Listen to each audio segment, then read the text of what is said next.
everyone, and welcome to our Conversations with Caregivers panel. Today's panel will be moderated by Deb Osborne, who is also a caregiver. We are grateful for Deb and the other caregivers, Katie and Dominic, for their collaboration. If you have any questions about programs or resources, email blum_center@dfci.harvard.edu, or you can visit our website, www.dana-farber/resource center, to access our digital resource center, library, and more. Now I'll pass the panel to Deb. Looking back, what advice would you give to a new caregiver? Katie?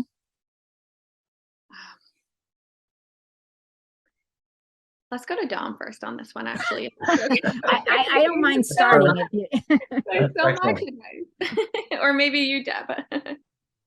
No, I'm happy to take it. I would say, so really early on, I was speaking with someone who had had cancer himself, and he said, he was sort of an older wise man, and he said,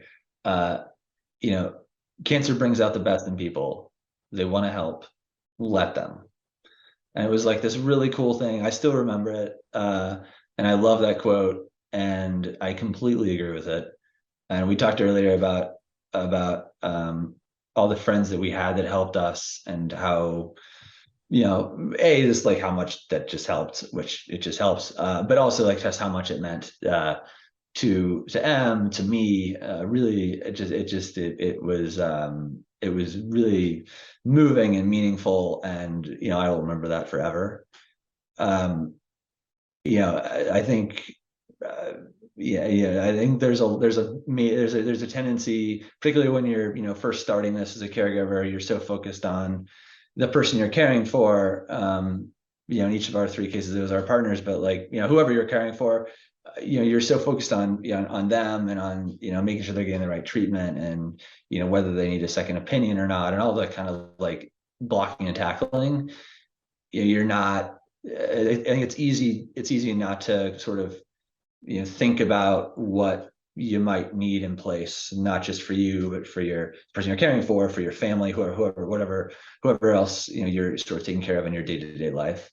And the other, there's also a sort of a practical piece here, which sounds negative to say, hopefully not too negative, but I think in any diagnosis and any big change, there's sort of an outpouring of support at the beginning. Whatever that outpouring of support looks like, there will be more of it at the beginning, then there will be a few weeks later, and then there will be a few weeks after that, and a few weeks after that. And at the beginning is when you're the strongest, because you're actually healthy, right? You haven't started treatment yet. Your partner hasn't started treatment yet, probably. But at least in our case, we were 100% healthy.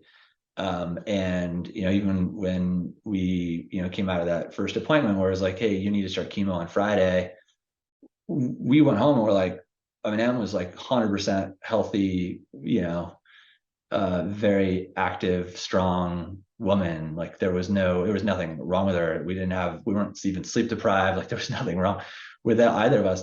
And at that point, the support kind of comes in, and people offer to help. Oh, no, we're good.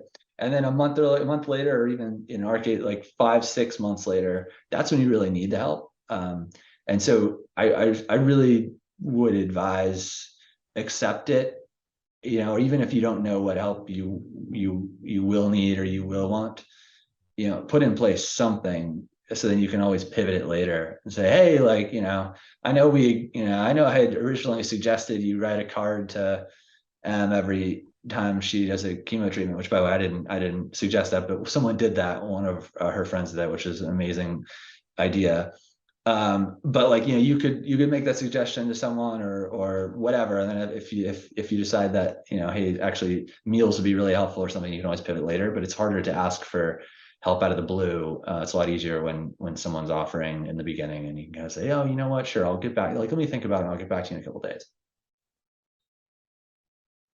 Thank you. It's funny that you mentioned something that someone told you that you remembered, because when you said that, it triggered something with me. And I guess for advice, it was advice that someone gave to me about being a caregiver, and they related it to the story that when you travel, you board an airplane, and the flight attendant gives you safety regulations.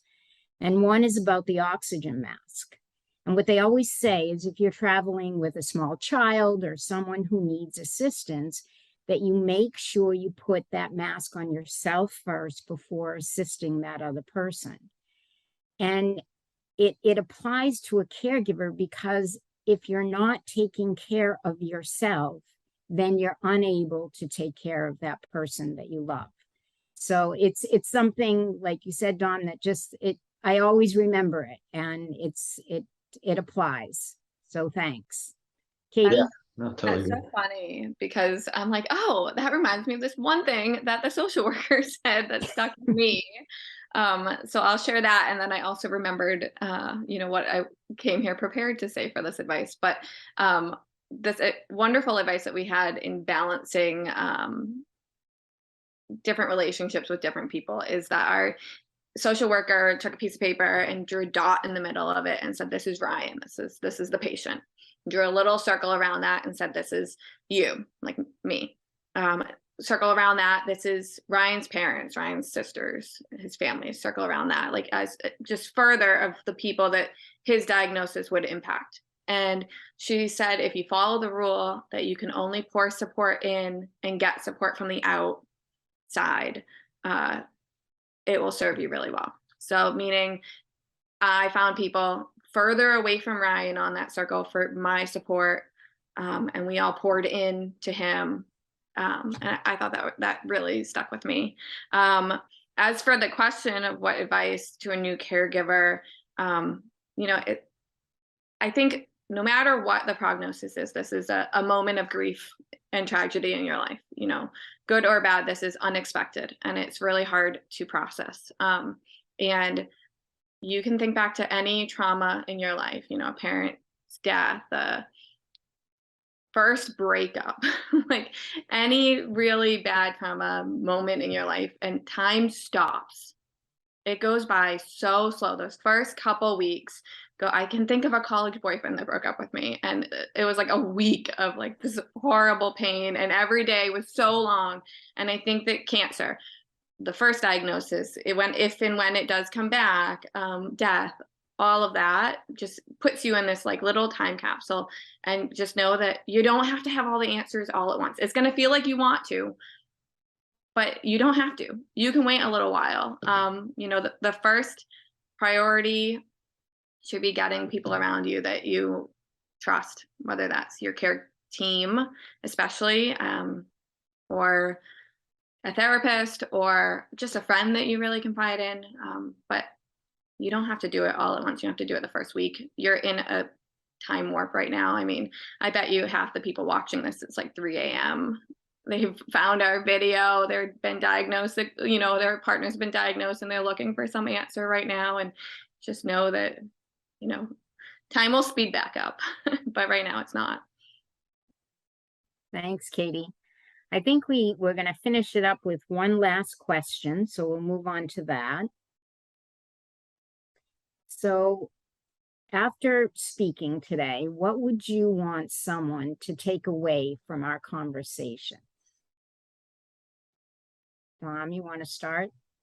Yeah, sure. I mean, I'll tell you what I take away is that, despite, I think all three of us had pretty different experiences, or currently have, I guess in Deb's case, currently very different experiences. And despite that, I think a lot of our comments are actually really similar. And so, I would say, number one, you're not alone. And it's tough. I think it's tough no matter what situation you're in. I think I was in a relatively good situation, really. I don't know if there's any good situation, but a relatively good situation here, certainly. And even that felt pretty terrible to me personally, and pretty tough at times. So, I think know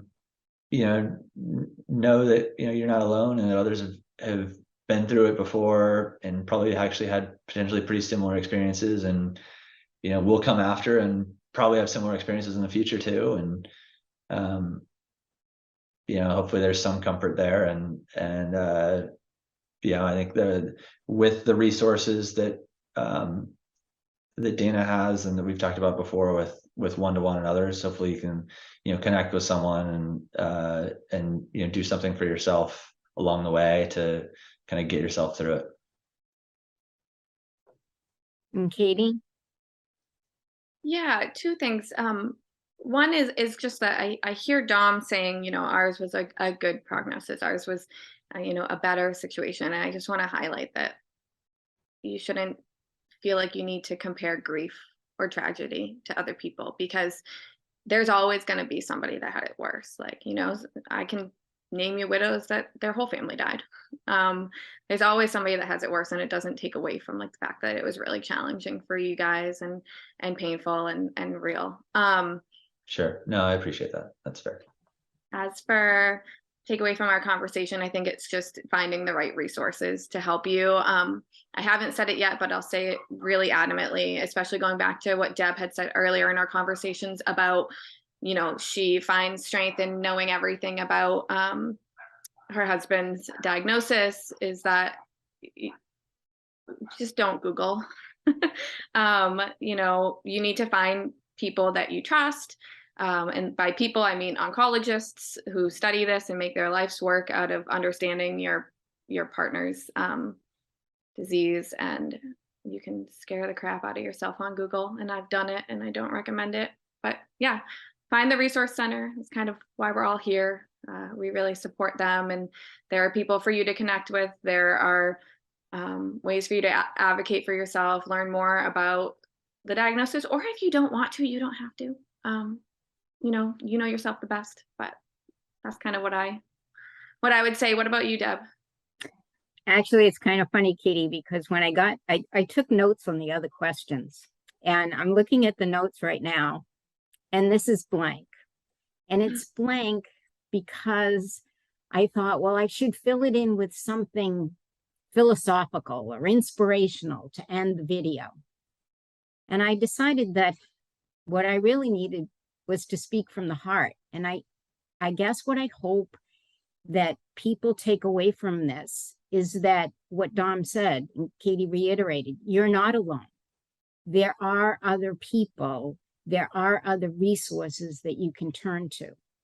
And I think that most importantly, what I'd like you to know, and it is from the three of us, is that we understand and we very much care. And I think caregivers are very special people in that way, and they're very willing to share what they know with one another and help each other along the way. So Katie and Dom, you're simply the best. Thank you for joining this video today, and I appreciate you very much. Thank you, Deb. And thanks, Katie. Thank Yeah, you. of course. Thank you all for joining us today. This was a really great panel discussion. Thank you again to Deb, Katie, and Dominic. Again, if you want to learn more about other programs and resources offered through the Blum, you can visit our website, www.dana-farber.org/resource center, and be sure to check out the other videos we have on our Blum YouTube playlist. Thank you.